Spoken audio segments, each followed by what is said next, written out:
నటభూషణ శోభన్ బాబు తన కెరీర్లో ఎన్నోసార్లు దిబాత్రాభినయం చేశారు. కానీ ఆయన అభినయానికి, విభిన్న పాత్ర పోషణకు తొలి గుర్తింపు తెచ్చిన చిత్రం తహసీల్దార్ గారి అమ్మాయి. 1971 నవంబర్ 12న విడుదలైన ఈ చిత్రంలో కళాభారతి జమున టైటిల్ పాత్ర పోషించారు. సరిగ్గా అంతకుముందు 5 ఏళ్ల క్రితమే శోభన్ బాబు తొలిసారిగా హాస్యనటుడు పద్మనాభన్ నిర్మించిన 1966లో పొట్టి ప్లీడర్ చిత్రంలో అన్నదమ్ముల పాత్రల్లో ద్విపాత్రాభినయం చేశారు. కానీ పెద్ద వయసు తండ్రి ప్రసాదరావుగా, యువకుడైన వాసుగా 2 విభిన్న వయస్సులు కలిగిన పాత్రలు, అవి కూడా కథకు కీలకమైన కథానాయక పాత్రలు పూర్తి స్థాయిలో తహసీల్దార్ గారి అమ్మాయి చిత్రంలో పోషించి మెప్పించారు నటభూషణ శోభన్ బాబు. మనిషి తీరులోనే కాకుండా డైలాగ్ చెప్పడంలో, నడక తీరులో వైవిధ్యం ప్రదర్శించడానికి ఆయన చాలా కష్టపడ్డారు. ముఖ్యంగా తండ్రి కొడుకుల పాత్రలో ఒకే ఫ్రేమ్లోకి వచ్చి మాట్లాడుకునే సీన్స్లో నవ్యత కోసం శోభన్ బాబు ఎంతో కేర్ తీసుకున్నారనే చెప్పాలి. తండ్రి కొడుకుల కాంబినేషన్ సీన్ తీస్తున్న తొలి రోజు ఒక పూటంతా ఎంత శ్రమపడ్డా షాట్ ఓకే కాలేదు. ఇక ఆ రోజు పని చేయలేనని దర్శకుడు కేఎస్ ప్రకాశ్రావుకు చెప్పి అనుమతి తీసుకొని ఇంటికి వెళ్ళి రాత్రంతా రిహార్సల్స్ చేశారు శోభన్ బాబు. మర్నాడు షూటింగ్లో ఫస్ట్ టేక్లోనే షాట్ ఓకే అనిపించుకున్నారు. అలా 34 ఏళ్ల వయసులో కళ్ళజోడు, చేతిలో కర్రతోడు కలిగిన 60 ఏళ్ల దాటిన ముసలి తండ్రి పాత్రలో అత్యద్భుతంగా ఒదిగిపోయారు. దట్ ఈజ్ శోభన్ బాబు అనిపించుకున్నారు. తహసీల్దార్ గారి అమ్మాయి చిత్రానికి చాలా ప్రత్యేకతలు ఉన్నాయి.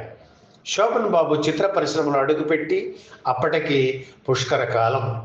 చిన్న వేషంతో మొదలుపెట్టి గుర్తింపు పొందిన పాత్రలు, హీరో వేషాలు ఆ 12 ఏళ్ల కాలంలో 70కి పైగా చిత్రాల్లో నటించారు. తన సీనియర్స్ ఎన్టీఆర్, ఏఎన్ఆర్తోనే కాకుండా సహనటుడు కృష్ణతోనూ కలిసి నటించారు.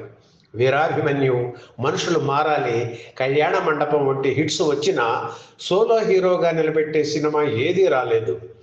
కెరీర్ను మలుపు తిప్పే సినిమా కోసం శోభన్ బాబు ఎదురు చూస్తున్న సమయంలో ఆయన 80వ చిత్రంగా విడుదలైన తహసీల్దార్ గారి అమ్మాయి చిత్రం ఆయన నిరీక్షణకు మంచి ఫలితం ఇచ్చింది. ఇక వెనక్కి తిరిగి చూసుకునే అవసరం లేకుండా సోలో హీరోగా నిలబెట్టింది. ఈ సినిమాలో తండ్రి కండక్టర్, కొడుకు కలెక్టర్, ఈ 2 పాత్రలు అద్భుతంగా పోషించి మెప్పించారు. ఒకేసారి తెరపై 2 విభిన్న పాత్రలు పోషించడం, ప్రేక్షకులు ఆ ప్రయత్నాన్ని అభినందించడం ఆయనలో ఆత్మవిశ్వాసాన్ని పెంచాయి. మరో విషయం ఏమిటంటే 1971లో శోభన్ బాబు నటించిన 16 చిత్రాలు విడుదలయ్యాయి. అవన్నీ విభిన్న పాత్రలు కావడం విశేషం. తహసీల్దార్ గారి అమ్మాయితో పాటు కళ్యాణ మండపం, చెల్లెలు కాపురం వంటి చిత్రాలు నటుడిగా ఆయన స్థాయిని మరింత పెంచాయి. శోభన్ బాబుకు కళాభారతి జమున అంటే చెప్పలేనంత ఇష్టం.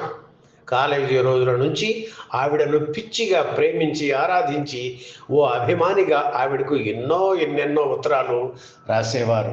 1959లో ఇల్లరికం షూటింగ్లో జమునను తొలిసారిగా చూసి తను నటుడయ్యాక ఆనాటి స్టార్ హీరోయిన్ అయిన ఆవిడతో కలిసి నటించి తీరాలి అని కలలు కనేవారు. ఆ కళ తహసీల్దార్ గారి అమ్మాయి చిత్రంతో తీరిందని చెప్పాలి. నిర్మాతలు కొత్త వాళ్ళైనా పేరున్న దర్శకుడు ప్రకాశ్రావు అడగడంతో వర్ధమాన హీరో శోభన్ బాబు పక్కన నటించడానికి జమున అభ్యంతరం చెప్పలేకపోయారు. అలా తొలిసారే తన అభిమాన నటికి భర్తగా, కొడుకుగా నటించే అవకాశం రావడంతో ఎగిరి గంతేశారు శోభన్ బాబు.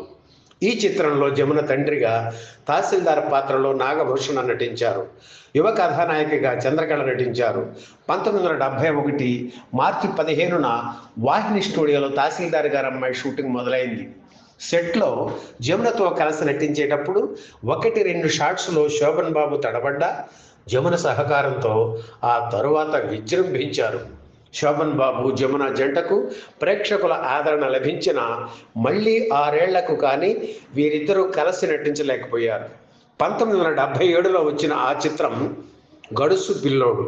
వీరిద్దరి కాంబినేషన్లో వచ్చిన చివరి చిత్రం ఇదే కావడం గమనార్హం. కావిలిపాటి విజయలక్ష్మి రాసిన విధి విన్యాసాలు ఆంధ్రప్రభలో సీరియల్గా ప్రచురితమైంది. ఆ నవల ఆధారంగానే తహసీల్దార్ గారు అమ్మాయి చిత్రం రూపుదిద్దుకుంది. సత్యచిత్ర పతాకంపై సత్యనారాయణ, సూర్యనారాయణ ఈ చిత్రాన్ని నిర్మించారు. దర్శకుడు కెఎస్ ప్రకాశ్రావు స్క్రీన్ ప్లే రాయిగా ఎన్ఆర్ నంది మాటలు రాశారు. రచయితగా నంది పేరు వేసిన ఎక్కువ భాగం డైలాగులు ప్రకాశ్రావే రాశారు. ఈ చిత్రానికి రాఘవేంద్రరావు, జిసి శేఖర్ అసోసియేట్ డైరెక్టర్స్గా పనిచేశారు. ప్రకాశ్రావు మేనకోడలు మోహన ఈ చిత్రానికి ఆర్ట్ డైరెక్టర్గా పనిచేయడం విశేషం. కెవి మహాదేవన్ సంగీత దర్శకత్వం వహించగా ఆచార్య ఆత్రేయ పాటలు రాశారు. కనపడని చెయ్యేదో నడుపుతోంది నాటకం, నీకున్నది నేనని నాకున్నది నీవని, పాడమన్నావు పాడుతున్నాను, అల్లరి చేసే వయసు ఉండాలి, ఆశలు రేపే మనసుండాలి, చకచకలాడే నడుమును చూడు వంటి పాటలు ప్రేక్షకుల్ని ఆకట్టుకున్నాయి. కలర్ చిత్రాల నిర్మాణం జోరందుకుంటున్న ఆ రోజుల్లో తహసీల్దార్ గారు అమ్మాయి చిత్రాన్ని బ్లాక్ అండ్ వైట్లో తీయడం మరో విశేషం. ఈ చిత్ర నిర్మాణం జరుగుతున్న సమయంలోనే కెఎస్ ప్రకాశ్రావు దర్శకత్వంలో ప్రేమనగర్ చిత్ర నిర్మాణం జరగడం మరో విశేషం. అక్కినేనితో రామానాయుడు నిర్మిస్తున్న భారీ రంగుల హంగుల సినిమా అది. 2 నవలా చిత్రాలే కావడం ఇంకొక విశేషం. తన ప్రతిభతో 2 చిత్రాలను అద్భుతంగా తీర్చిదిద్ది రెండింటినీ హిట్ చేశారు కెఎస్ ప్రకాశ్రావు. ప్రేమనగర్ చిత్రం విడుదలైన సరిగ్గా 50వ రోజున తహసీల్దార్ గారు అమ్మాయి చిత్రం రిలీజ్ అయింది. కలర్ చిత్రాల హవా మొదలైన ఆ రోజుల్లో కలర్ఫుల్ చిత్రం ప్రేమనగర్ ఘన విజయం సాధించింది. మ్యూజికల్ హిట్గా కూడా నిలిచింది. తహసీల్దార్ గారు అమ్మాయి చిత్రం అంత మ్యూజికల్ హిట్ కాలేదు, కానీ కొన్ని పాటలు బాగా పాపులర్ అయ్యాయి. తండ్రి పాత్ర పోషించిన శోభన్ బాబుపై చిత్రీకరించిన కనపడని చెయ్యేదో నడుపుతోంది నాటకం పాట ఇప్పటికీ వినిపిస్తుంటుంది. 29 కేంద్రాల్లో విడుదలైన తహసీల్దార్ గారు అమ్మాయి చిత్రం 5 కేంద్రాల్లో డైరెక్టుగా, హైదరాబాద్లో షిఫ్టులతో 100 రోజులు ఆడింది. విశేష మహిళాధరణతో Vijayawada Vijaya Talkies, Guntur Liberty, Rajahmundry Veerabhadra picture ప్యాలెస్లో 105 రోజులు ఆడడం విశేషం. రాజమండ్రిలోని నవభారతి గురుకులం ఆవరణలో 1972 ఫిబ్రవరి 19న జరిగిన 100 రోజుల వేడుకకు అక్కినేని అధ్యక్షత వహించారు. ఈ సభలో ఆయన శోభన్ బాబును మెచ్చుకుంటూ he is a good actor, future hope of the film industry అన్నారు. ఆయన జోస్యం ఫలించింది. ఈ వీడియో మీకు నచ్చితే లైక్ చేయండి, షేర్ చేయండి, వెంటనే సబ్స్క్రైబ్ కూడా చేయండి.